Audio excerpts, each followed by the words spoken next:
Hello, welcome to a new edition of the Right Wing Populist Podcast. I am the Right Wing Populist. So today I want to talk about the Ukraine war and whether or not it may be coming to an end. But before we get into that, please remember to subscribe, whether it's on YouTube, Apple Podcasts, Spotify, wherever you get your podcasts. I really do appreciate it. And subscribe to the website too. So before we get into some of the new events that have transpired, I want to give a little context regarding the Russia-Ukraine war and Trump's role in all of this.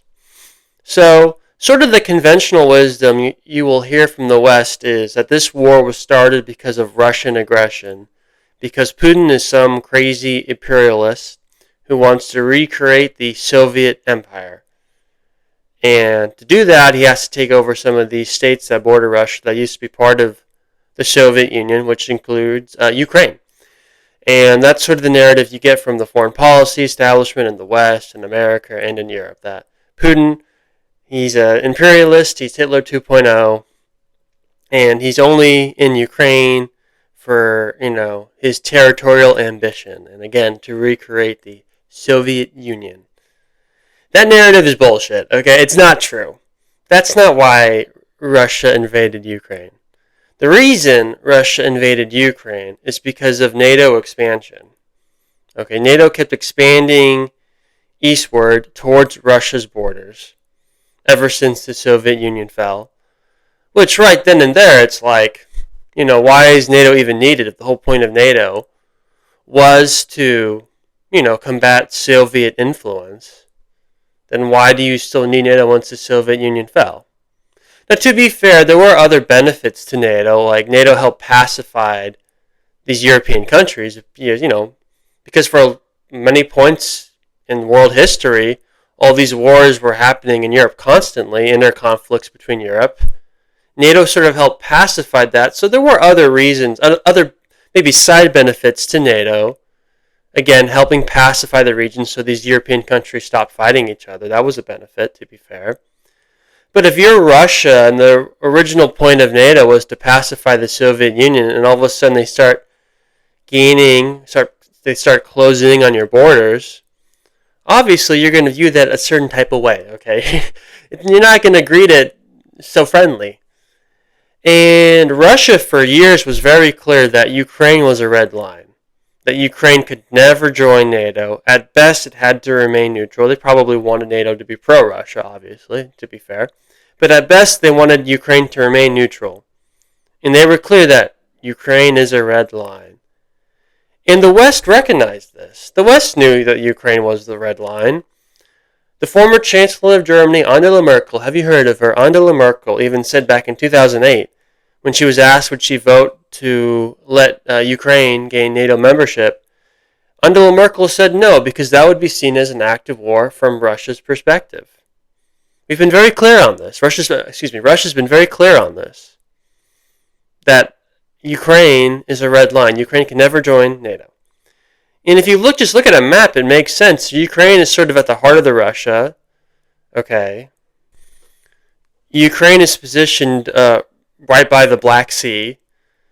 And it obviously has a lot of natural... The point is, it's very obvious why Russia would look at Ukraine as just a national security concern if NATO were to join. Unlike some of these other countries like Finland, which again, Russia opposed Finland joining NATO. Finland joined NATO back in, I believe, in 2023. And Russia was clear that they didn't support it, but, Finland was never a red line the way that Ukraine was. And the West thought we could shove Ukraine NATO membership down Russia's throat. And it was discussed during the W's administration. And Ukraine was already sort of de facto becoming a NATO member with us arming them, including the first Trump administration, which was a mistake. Trump was under pressure to arm Ukraine because of Russiagate. So I understand why Trump did it, but big picture-wise, it was a mistake. So Ukraine was already sort of de facto becoming a NATO member. They were trying to get security guarantees. They're still trying to join the EU at the very least. So, especially when Trump left office and the West was continually, aggressing on Russia, being combative towards Russia, Trump, to his credit, at least tried to get along with Russia. He wasn't that successful because of Russiagate, but he at least tried during his first term. So with Trump gone and NATO continuing to expand and Western influence continuing to expand onto Russia's borders, Russia was like, yeah, we have to invade, and they invaded. Now, there are other details, things with the Minsk Accords, and, claims of there being Nazis in Ukraine. You have to get into the weeds in some of that. Some of that's true, some of that's not. But fundamentally, this is a conflict that was instigated by the West, continuing NATO membership and threatening the Ukraine join NATO. And some people will say, so why does Russia get to decide who gets to join NATO? If the West wants Ukraine and Ukraine wants the West, why should Russia stop it? Why should Russia get what they want? Well, it's like, that's fair enough, but the problem is that Russia is the third biggest power in the world. You have the United States, you have China, and then you have Russia. They're the weakest of the three, but they're still the third one. And, we don't have to let Ukraine destroy itself by trying to join NATO, us in the West. It's like, I understand Ukraine wants to join NATO, they've wanted to join NATO. But again, Russia's been clear that that's a red line for them. So why in the West are we trying to instigate Russia, trying to provoke Russia by toying with this idea that Ukraine gets to join NATO? It's like, you have to think of this from a realist point of view, not a liberal, a realist point of view. Great powers are going to act a certain type of way in the world community, let's say. And, Ukraine is not nearly as important to the West as it is to Russia. Again, for security purposes and ancestral purposes. So, while I understand sort of like the conventional logic of, Russia shouldn't get to dictate what another country wants to do in terms of being part of security pact that NATO is. But at the same time, the West, we don't have to let them into NATO. We've never had to do that. We don't have to let Ukraine destroy itself by having Russia invade because of all this talk of Ukraine joining NATO. And remember, I believe it was in 2008, W. Bush, the Bush administration, I think even the Obama administration afterwards, they made it clear that Ukraine membership was a goal for NATO. Okay, this was not a hypothetical. And again, they were already sort of de facto becoming a NATO member by getting all these weapons sent to them, including some offensive weapons, and us talking about having security guarantees in case Russia, got frisky, let's say. So Russia invades Ukraine. 2 years later, Trump's back in office, and, let's talk about Trump's role in all of this. As I talked about, during Trump's first term, he did supply NATO with weapons. And I don't think he really wanted to do that. I think he felt the pressure to because of Russiagate. For those who don't remember, Russiagate was this big conspiracy theory that was sprung up by the Democrats, Obama, Hillary Clinton, etc. It was this theory that Trump secretly worked with the Russian government to hack the DNC and to push Russian disinformation to essentially steal the election from Hillary and give the election to Trump. It wasn't true. But there was a big investigation. There was a special counsel investigation. And Trump felt a lot of pressure to be tough on Russia during his first administration because of Russiagate. He didn't want to actually look like he was a Russian puppet, because anytime he tried to get along with Russia, that was the accusation. Oh, he's a Russian puppet. He colluded with Russia. That's why he's trying to be nice. Even though he campaigned on getting along with Russia, it was difficult for him to actually do so because of the pressure back at home by the Democrats and the deep state faggots, let's say, that were trying to push this narrative and trying to basically commit a coup, trying to replace a duly elected president under a theory that wasn't true. So Trump sends all these weapons to Ukraine. He then gets impeached for temporarily suspending some of the weapons because Trump suggested to Zelensky that he should investigate Joe Biden and Hunter Biden because of the obvious corruption that the Bidens were doing in Ukraine. I mean, Hunter Biden was working for like an energy company in Ukraine, even though he had no experience with energy. And Trump was like, hey man, I don't know if I want to keep sending you all these weapons if your country's going to be, complicit in this corruption. And somehow he gets impeached for that, which was ridiculous. The president has every right to ask a country to investigate obvious on the face of it, obvious examples of corruption. I mean, hell, Joe Biden, his DOJ fucking indicted his political opponent, Donald Trump. Trump just mildly asked Zelensky to look into a political opponent, and then he gets impeached. It's ridiculous. So he gets impeached. He gets acquitted in the Senate. He, quote-unquote, loses the 2020 election. Now he's back in office. So he's not a big fan of Ukraine because he was impeached because of it. And Zelensky didn't really defend him all that much. He kind of did, but didn't really. Trump still wants to get along with Russia. And, the first few months of his second administration, he's much tougher on Ukraine than he is on Russia, which was, I think, the right move at the time. Famously, he had his dressing down Zelensky in the White House and basically said, "You don't have the cards. You don't have the cards, Zelensky." And Zelensky's like, "Well, I'm not playing the cards." And Trump basically said he's a little short faggot. And, the meeting didn't go so well. And I thought that was the right thing to do because we have leverage on Ukraine. We have no leverage on Russia, as I'll get into. But we have leverage on Ukraine. And Trump was really sort of nailing Zelensky and be like, "Hey, man, you're gambling with World War III. Take a deal. And this war, you're losing." And that's why Trump meant when he said you don't have the cards. There's nothing you can do. Russia has all the cards here. But months go by and nothing comes of it. Ukraine is not willing to accept that. They don't want to give up any territory. So then Trump switches strategy and then he starts putting pressure on Russia. And we don't have direct leverage on Russia, but we have, partly because we've already put tremendous sanctions on them. Then Trump starts putting tariffs and secondary sanctions. And for those who don't know, secondary sanctions are when we sanction other countries that do business with Russia. Right? Like, that's why Trump's talking about putting, sanctions or tariffs. Trump uses them sort of interchangeably on India, let's say, or China. Because India buys a lot of Russia oil. So you put sanctions on India, which hurts India, but in theory is also supposed to hurt Russia. And that's what a secondary sanction is. The problem is secondary sanctions, it's not really clear how effective they are. In fact, Trump has even said at times that he doesn't really think secondary sanctions are all that effective. So he starts putting more pressure on Russia, and Trump gets more and more frustrated because we don't have any leverage on Russia. Secondary sanctions, it's not clear how effective they are. He's being told by some of his generals, like General Kellogg, who's an idiot, that, the Russia economy is about to collapse. Just keep putting these sanctions on. Keep doing it, Mr. President. Russia's losing. They should have more territory than they do. They're not that strong. So Trump's hearing all this stuff from the Pentagon, from his generals. And yet, months go by now, a couple months go by now, with these secondary sanctions on, and Russia's not folding. They're not willing to stop the war. They're not going to retreat.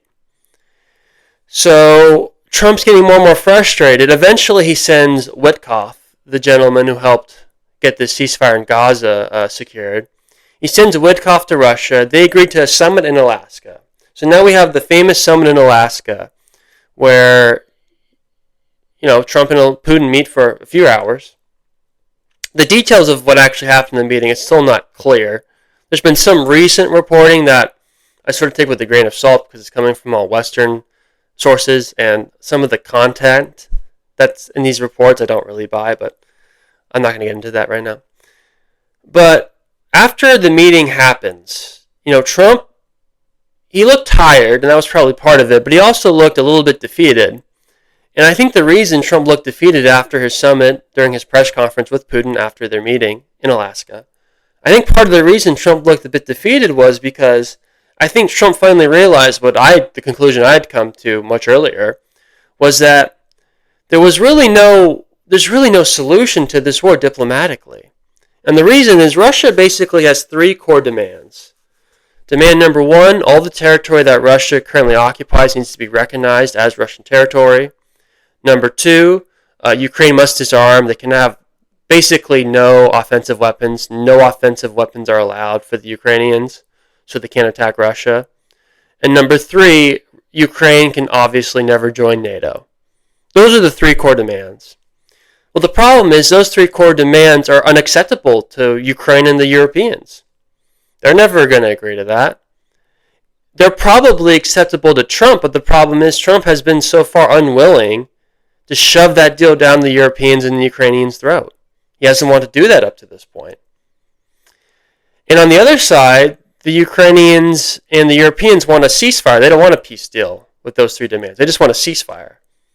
And the reason they want a ceasefire is they want to help basically give Ukraine some time to rest and to reload. So when the war starts up again, because ceasefires often don't hold, so when the war starts up again, Ukraine is better armed now. They've regrouped.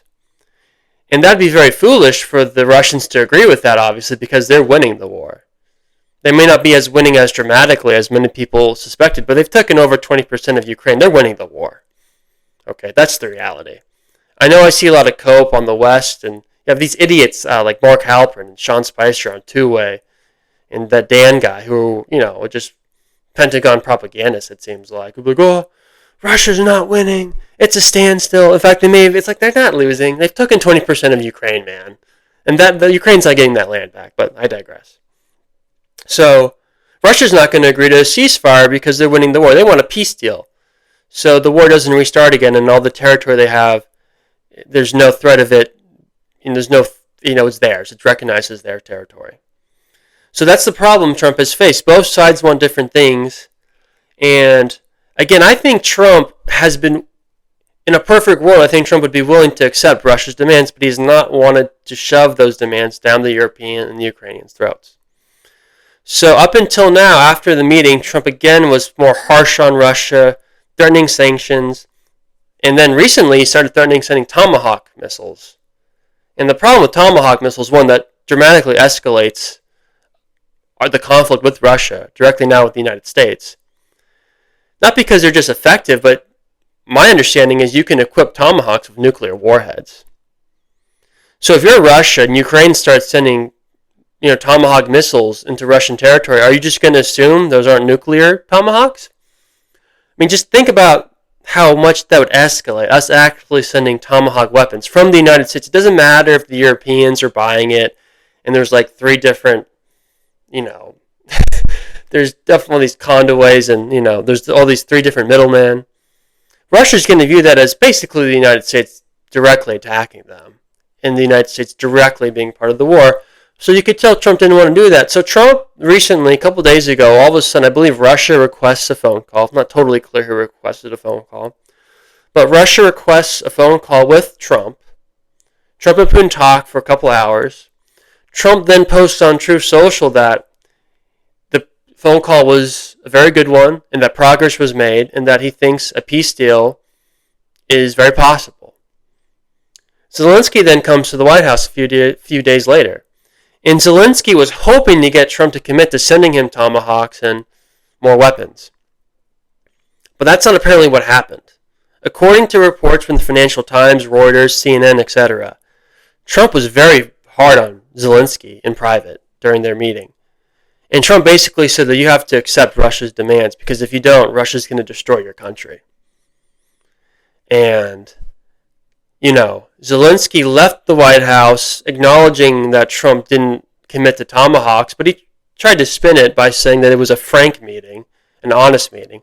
Whenever people say a meeting was frank and honest, that usually means it maybe didn't go too well. At the very least, it was contentious. So if the reporting is to be believed, it looks like Trump is back to his original strategy of putting the pressure on Zelensky to accept Russia's terms. And I think that's the only way this war can end diplomatically. Because it's sort of like how Trump got the peace deal, or at least the ceasefire in Gaza. We did that by we have all the leverage on Israel. And we used our leverage on Israel to get them to accept the ceasefire. It was the Arab countries, our partners in this, but there was the Arab countries like Qatar that put the pressure on Hamas to accept the terms, right? Because the Arab world has leverage on Hamas, because the Arab world, Iran and frankly Qatar also in the past, they're the ones who have armed and funded Hamas. So they had all the leverage. So they used the leverage they had on Hamas, and we used our leverage we had on Israel to get both sides to agree to the deal. Well, again, we don't really have any leverage on Russia in the Ukraine conflict. Any sort of quote-unquote tool we had or cards to play, first off, Biden would have played it because Biden was much more committed to this war than Trump is. But number two, we've played him, and it hasn't worked. Look, the Russians would rather, the Russians are so committed to this war, they view it as such an existential crisis, Ukraine, NATO membership, that they're not going to give up because their economy might not be as strong as it was, and even that's debatable. Okay, they're not going to give up because of sanctions. That's just not going to happen. So all the leverage we have is on the Europeans and the Ukrainians. So it looks like Trump's back to, I think, the smartest strategy by putting pressure on Ukraine that you need to accept what Russia's asking. Russia, apparently, Putin made it clear in the phone call with Trump that he's willing to basically stop the war. We have to keep control of all the Russian territory that Putin's taken, obviously. But they're willing to stop the war where things are, essentially. Maybe a few land swaps. But generally where the battle lines are, that's where the new borders will be. Zelensky should take that deal. Because the longer this war goes on, the more land Ukraine is going to lose. So, now the problem is, and all this leaking we're seeing now from these reports about they're all coming from the European side. Because the Europeans don't want this. There's so much Russia phobia that they're never going to want to accept Russia keeping all the land that they've taken from the Ukrainians. So, I'm sure Trump's getting phone calls like every second of every day now until his big meeting with, that's the other thing I forgot to mention. During the phone call with Putin, they agreed to meet in Hungary for a second summit between Trump and Putin. So between now and that summit, Europe is going to put all this pressure back on Trump to get him to not agree to Putin's terms. And let's hope Trump doesn't go back like he did at the beginning of his administration. And all of a sudden, we get closer to this second summit, and all of a sudden Trump starts repeating, Ukrainian talking points, that Russia's a paper tiger, and that, if only Ukraine had those tomahawks, this war would totally turn around. Because that's nonsense. So, with Trump, you never know for sure. He's unpredictable. His instincts on all these conflicts tends to be very strong. So, hopefully he'll stick to his instincts. But I hope that, and I think Viktor Orban, the president or the head of Hungary, who's helping set up this meeting, the second summit between Trump and Putin, I think Orban got to Trump, and I think he really helped explain the realities of the situation. So that's good. So that's sort of a little bit of the history of where we're at now and why I think Trump's finally back on the peace path. I think he's finally figured out again, similar again to what happened in Gaza. All our leverage was with Israel, and Trump used that leverage to get Israel to agree to a ceasefire that they didn't really want to agree to, being honest. And by the way, Ben-Gvir, that crazy far-right guy who's part of the Israeli cabinet, Benjamin Netanyahu's cabinet, he's already going on Israeli television and saying that now that we got our hostages back, we need to go back into Gaza and wipe out the place. That's the craziness that's happening in the far-right in Israel. Again, for those who don't think that the Israel's government's goal is to ethnically cleanse Gaza, just look at what these officials are saying. Even when Trump has been very clear that the war is over, you still have a bunch of bloodthirsty people in the Israeli government who still want to ethnically cleanse Gaza. So, anyway, I digress. Let's not get into that. And no, I'm not anti-Semitic. If any of you people listen, he's anti-Semitic. I'm not being anti-Semitic. Israel wants to ethnically cleanse Gaza. That's not a secret. Just look at what they say in Hebrew. They won't say it in English, but, in Hebrew they will say it. But anyway, I digress. Let's not get into that. So, I think Trump, if he uses the leverage he has on Zelensky and the Europeans, he can end this war. And will Trump get blamed for that? For, Russia keeping all the territory they have? Yeah, sure. But who gives a fuck? The media is always going to criticize him. Yes, a lot of the media gave Trump credit for the ceasefire deal. But, Russia, Ukraine's a different animal because the media hates Russia more than they hate Hamas or Israel. So, the U.S. media, so. Anyway, Trump's got to stand up to the neocon pressure and the pressure from the Europeans. And if he does it, and he ends this other big war that he promised to end, that would put Republicans in great position to do well in the midterms. Okay, because that was one of Trump's biggest promises, is that he was going to end all these wars. He ended the Gaza war. If he ends the Russia war, that bodes very well for Republicans heading into next year, even if the economy continues to be a little wobbly with a lot of the uncertainty. So hopefully Trump he sticks to his guns this time and he puts all the pressure on Zelensky and we can finally get an end to this ridiculous conflict. And it'd be a great thing. It'd be a great thing. Anyway, that's it for today. Thanks for listening, folks. Again, please remember to subscribe, whether it's on Apple Podcasts, Spotify, or YouTube. Sorry for the delay, but the podcast should be coming on Rumble very soon. Thanks for listening, folks. I'll see you tomorrow.